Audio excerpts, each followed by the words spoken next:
Everyone, welcome to our batch UP TGT 2022 का ये exam होने जा रहा है और हम प्रैक्टिस कर रहे हैं क्वेश्चंस की, प्रीवियस ईयर की। अच्छे से सभी को प्रैक्टिस करनी है हमारे साथ और बैच को एनरोल करना बिल्कुल भी ना भूलें।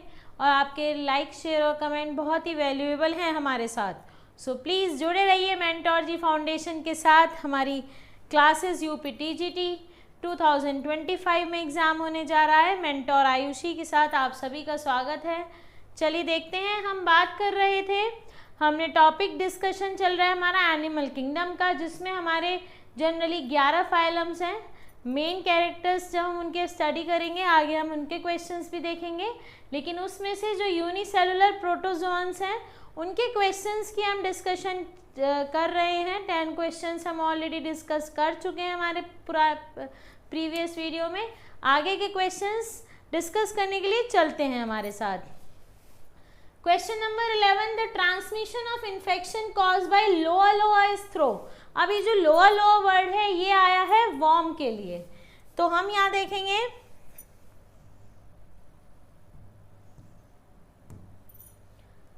yes, so this word lower lower represent worm।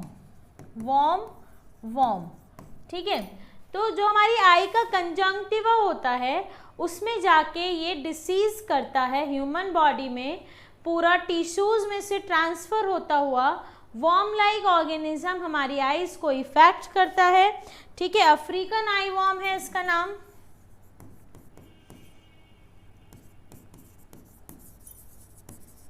African I warm. ठीक है, तो इनमें से वो क्या है, वो है क्राइजोप्स स्पीशीज। ठीक, क्राइजोप्स आपका अफ्रीकन आई वॉर्म है जो आइस के कंजंक्टिवा को इफेक्ट करता है। और डियर फ्लाई है, डियर फ्लाई होती है, मैंगो फ्लाई भी कहते हैं इसको। इसके बाइट से ये ट्रांसमिट होता है।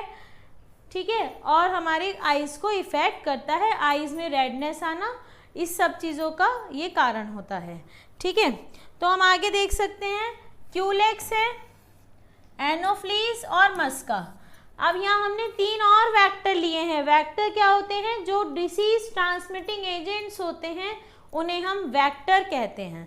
तो हमने ये 3 वेक्टर्स की और डिस्कशन करेंगे क्योंकि हमें सारे टॉपिक्स को क्वेश्चंस के थ्रू कवर करना है।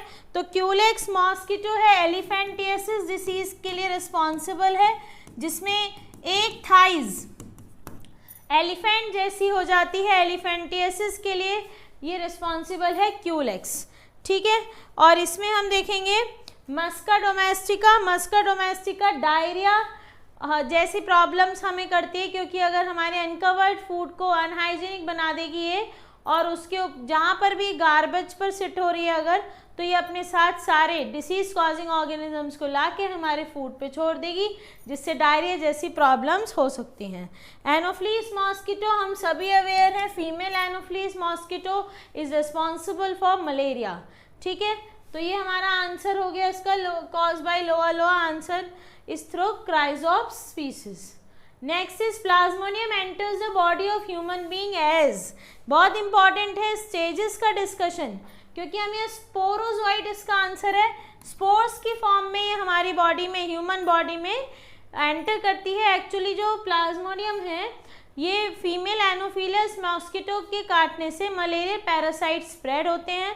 तो इसके 2 होस्ट होते हैं, एक होस्ट ह्यूमन बीइंग होता है, एक फीमेल एनोफिलस मॉस्किटो है, और ह्यूमन बीइंग के लीवर में ये जाके इफेक्ट करती है। इसका जो सेक्सुअल फेज है वो मॉस्किटो के अंदर होता है और एसेक्सुअल फेज ह्यूमन बीइंग्स के अंदर होता है। तो वो स्पोरोजोइट स्टेज में आके हमारी बॉडी में एंटर करती है। जब एक, यानी ये जब स्टार्ट हो रही है तो एक मॉस्किटो जब हमें बाइट कर रहा है, यानी ब्लड सक करने बैठ रहा है अगर हमारी बॉडी में, तो वो एक्चुअली अपने लार्वा से मलेरियल पैरासाइट्स को हमारी बॉडी पे रिलीज कर देगा। ठीक है, तो ये डाइजेनेटिक है, क्योंकि डाइजेनेटिक मीन्स 2 जगह पर अपनी लाइफ साइकिल ये चलाती है। ठीक है, मेल और फीमेल। ठीक है, 2 एनोफिलीज होते हैं, फीमेल मॉस्किटो ही केवल रिस्पॉन्सिबल है मलेरियल पैरासाइट को ट्रांसमिट करने के लिए। आगे हमारी है ट्रोफोजॉइड स्टेज, ये एक्टिवेटेड फीडिंग स्टेज है, यानी इस स्टेज में वो फीड करती है। ट्रोफोजॉइड स्टेज फीडिंग स्टेज है, यानी वहाँ पर वो जो डिसीज कॉजिंग ऑर्गेनिज्म है वो अपने आप को फीड देंगे, यानी खाना देंगे ताकि अपनी बॉडी को वो डेवलप करा सकें। ठीक है। क्रिप्टोमीरोजोइट है stages in life cycle of Plasmodium में भी, प्लाज्मोडियम की लाइफ में एक स्टेजेस है जिसका नाम क्रिप्टोमीरोजोइट भी है, और वो मीरोजोइट और क्रिप्टोमीरोजोइट दोनों ही डेवलपिंग स्टेजेस हैं। आगे चलते हैं हम नेक्स्ट क्वेश्चन की तरफ। Mode of nutrition in amoeba, ध्यान से देखिएगा। हम सभी जानते हैं कि अमीबा फेगोसाइटोसिस के थ्रू अपना फूड इनटेक करता है। हमने सॉल जेल थ्योरी का डिस्कशन लास्ट वीडियो में किया है, जिसमें इसका सॉल शिफ्ट होता है, आगे ग्रैब कर लेता है फूड को और उसको कैप्चर अपने अंदर सूडोपोडियास के थ्रू अच्छे से कर लेता है, तो इसका न्यूट्रिशन होलोजोइक रहता है। ठीक है। Mode of nutrition in amoeba is holozoic. So nutrition in amoeba, again ये क्वेश्चन टीजीटी में आया हुआ है, तो आंसर इसका हो जाएगा holozoic is the mode of nutrition in amoeba. Next है which of the following organism is regarded immortal. Immortal, अजय अमर, इनमें से कौन सा है?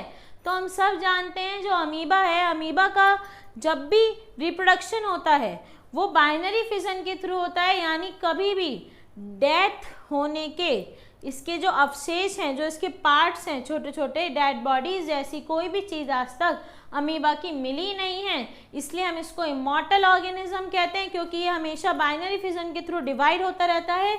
एक ऑर्गेनिज्म से ब्रेक होकर हमेशा दो ऑर्गेनिज्म ये बनाता है। न्यूक्लियस का डिवीजन होता है पहले, जिसको हम कैरियोकाइनेसिस कहते हैं, और finally followed by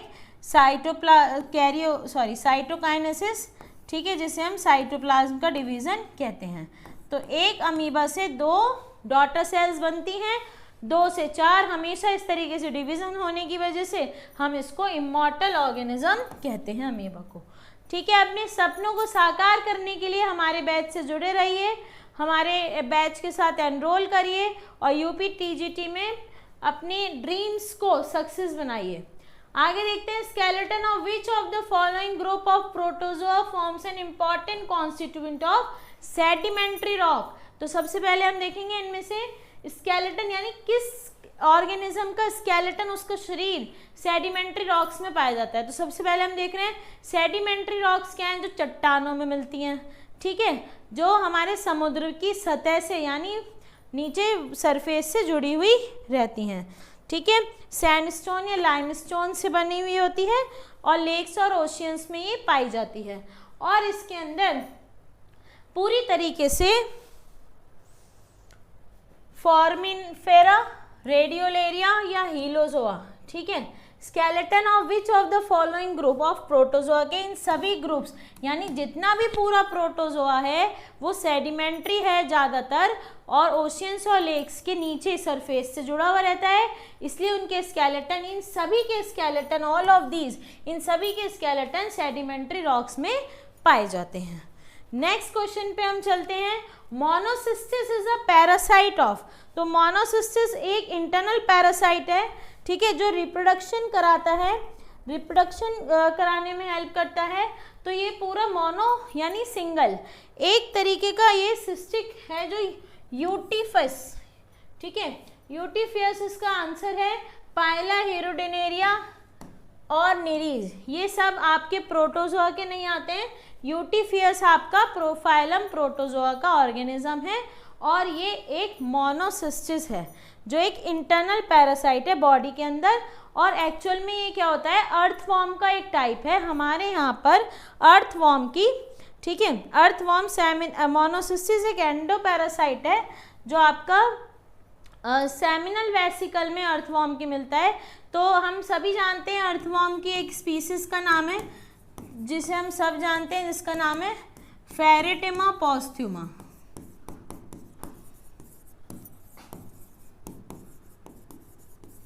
scientific name है, साइंटिफिकली लिखा गया है, फर्स्ट लेटर पी कैपिटल है, फेरेटिमा पोस्थ्यूमा इसका पूरा नेम है। ठीक है, ये नॉर्थ इंडियन अर्थवॉर्म की ही वैरायटी है, यूटिफस और फेरेटिमा दोनों ही नॉर्थ इंडियन अर्थवॉर्म हैं, इंडिया के नॉर्थ पार्ट में पाए जाते हैं, और ये एक मोनोसिस्टिस पैरासाइट है, इंटरनल पैरासाइट जो अर्थवॉर्म के अंदर पाया जाता है। ठीक है, आगे चलेंगे हम नेक्स्ट क्वेश्चन की तरफ। सक्टोरिया इज अ सब क्लास ऑफ द फाइलम। तो हम बात करें सक्टोरिया की। सक्टोरिया हमारी क्लास है प्रोटोजोआ की, जो 7% ऑफ सीलिएट्स का कॉन्स्टिट्यूशन है। ठीक है, तो ये 7% प्रोटोजोन्स की आती है, सब क्लास है फाइलम प्रोटोजोआ की। मोलस्का, प्लैटीहेल्मिन्थ, गायनोडर्मेटा तक अभी हम नहीं पहुंचे, इनके हम डिस्कशन नहीं कर रहे हैं। ठीक है, क्वेश्चंस भी हमारे सारे प्रोटोजोआ से रिलेटेड हैं। फाइलम प्रोटोजोआ के किस पार्ट से कौन से कैसे क्वेश्चंस बनते हैं टीजीटी में। Next question number, consider the following assertion reason. देखते हैं, protozoa belongs to protista, obviously protista से बिलोंग करता है, and reason is protozoans are unicellular. हमने स्टार्टिंग ही करी है कि एक अकेली कैटेगरी जो एनिमल किंगडम की यूनिसेलुलर हैं वो हमारे प्रोटोजोन्स हैं। तो हम देख सकते हैं एजर्शन भी ट्रू है, रीजन भी ट्रू है, लेकिन ये दोनों ही स्टेटमेंट्स अपने आप में अलग अलग चीज़ें बता रहे हैं। बता प्रोटोजोन्स के बारे में रहे हैं, लेकिन स्टेटमेंट्स अलग अलग चीज़ों के बारे अलग अलग हैं, अपने आप में अलग अलग कैरेक्टरिस्टिक्स डिस्क्राइब कर रहे हैं। तो answer will be B. Assertion and reason both are true, but R is not correct explanation of A. Fission, a method of reproduction, is commonly found in हम इसमें बिल्कुल क्वेश्चन में सोचने की क्या जरूरत है। फिजन, बाइनरी फिजन अमीबा में हो रहा है हमारा, सीधा सीधा प्रोटोजोन्स इसका आंसर है। ठीक है, नेक्स्ट क्वेश्चन पे आते हैं हम।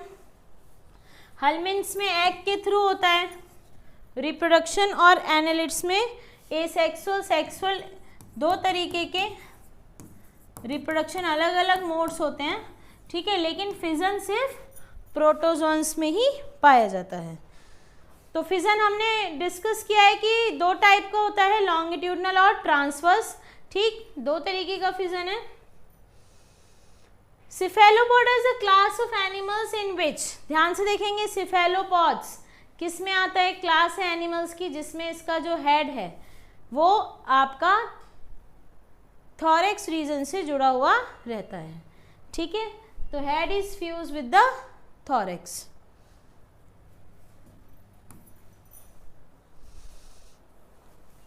नेक्स्ट क्वेश्चन देखेंगे। Phylum protozoa is divided into 4 classes. तो हमने जब फाइलम प्रोटोजोआ का डिस्कशन किया जनरली, तो हमने देखा कि प्रोटोजोन्स को डिस्क्राइब करने के लिए पिछले क्वेश्चंस में भी हमने देखा है कि लोकोमोशन के बिहाफ पे हमने इनको डिवाइड किया है, जिसमें सीलिया, फ्लैजिला जैसे लोकोमोटरी ऑर्गेनल्स हैं। ठीक है, और स्पोरोजोआ है, तो इसमें हमारा आ जाएगा answer locomotor structure. Next, the main basis of classification of protozoa is locomotor devices. Repeated question है। साइजी की कंडीशन इज फाउंड इन, देखिए 24 क्वेश्चन है। साइजी की कंडीशन ये ग्रेगेरियन और मोनोसिस्टिस में पाई जाती है। ठीक है, ग्रेगेरियन, और अभी हमने मोनोसिस्टिस पढ़ा था जो इंटरनल पैरासाइट है अर्थवॉर्म का। तो ये साइजी की कंडीशन होती क्या है एक्चुअल में, कि यहाँ पर जो ट्रोफोजाइट है वो ओवल रिप्रोडक्टिव बॉडी बना लेता है। Trophozoite form oval reproductive body.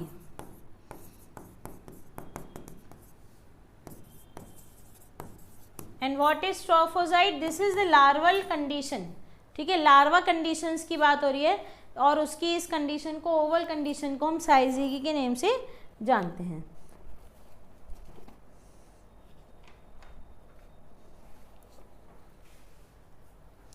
Next देखेंगे हम, just from the adult structure alone the members of sub class suctoria would certainly be placed in a separate class of protozoa.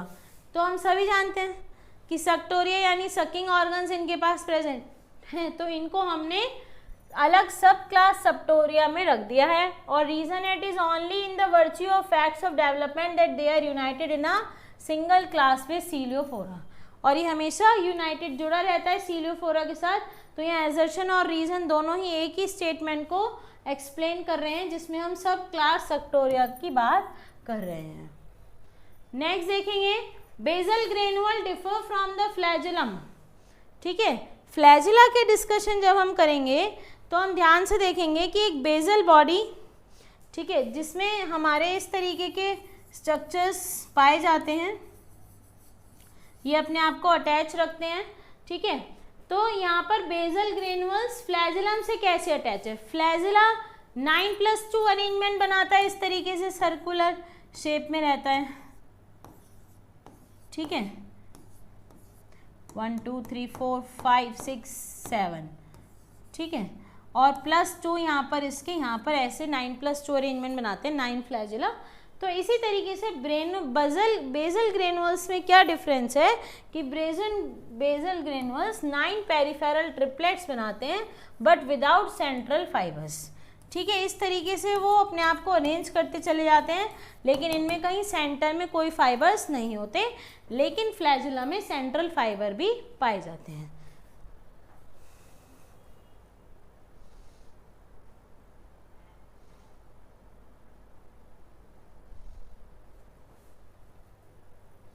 Next है which class of protozoa is totally parasite. जो पूरी तरीके से parasite है, कहीं पे भी वो ज़्यादा लोकोमोट ही नहीं करती, तो आंसर ऑब्वियसली स्पोरोजोआ है। ये सारे पैरासिटिक हैं, लोकोमोट नहीं करते।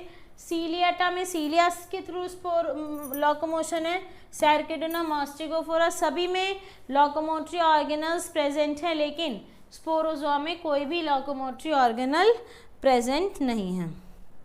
कोई फ्लैजिला नहीं है, कोई सीलिया नहीं है, ठीक है, ना ही कोई सूडोपोडिया है, होस्ट के अंदर ही जाके ही रहते हैं।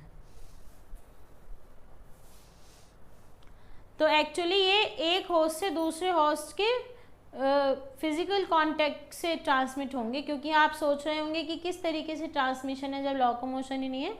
तो ये फिजिकल कांटेक्ट से एक दूसरे के अंदर ट्रांसफर होते हैं। आगे देखते हैं हम, identify the true statement. Protozoans are mainly heterotrophs, water enters through osculum in sponges, cnidoblast are located on the base of hydra. ठीक है,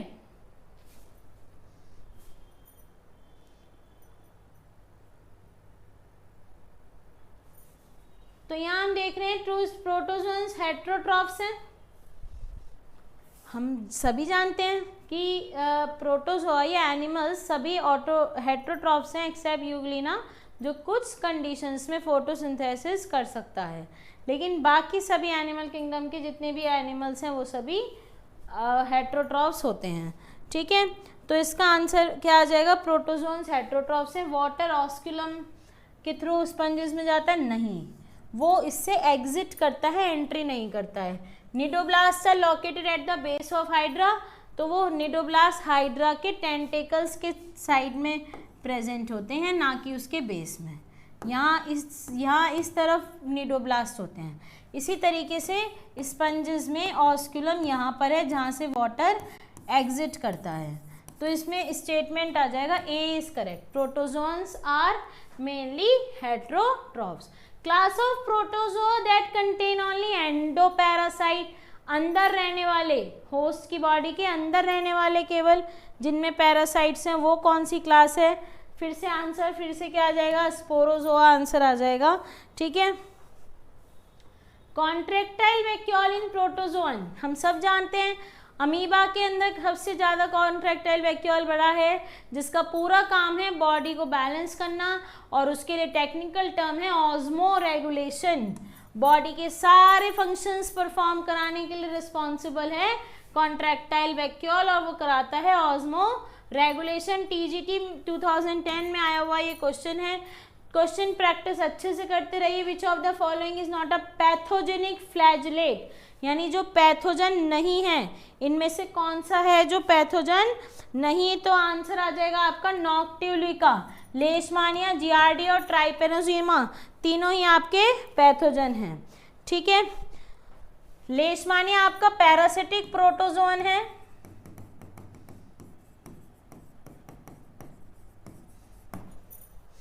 और जियार्डिया आपका पैरासाइट है ह्यूमन इंटेस्टाइन का।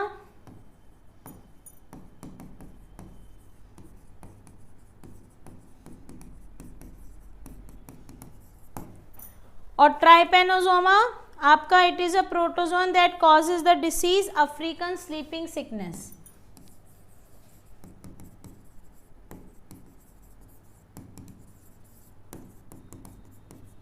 ठीक है, तो आंसर इसका आ जाएगा noctiluca. Which of the following is not a pathogenic flagellate? Answer is noctiluca. Thank you and have a nice day. We will proceed and we will continue our other questions also.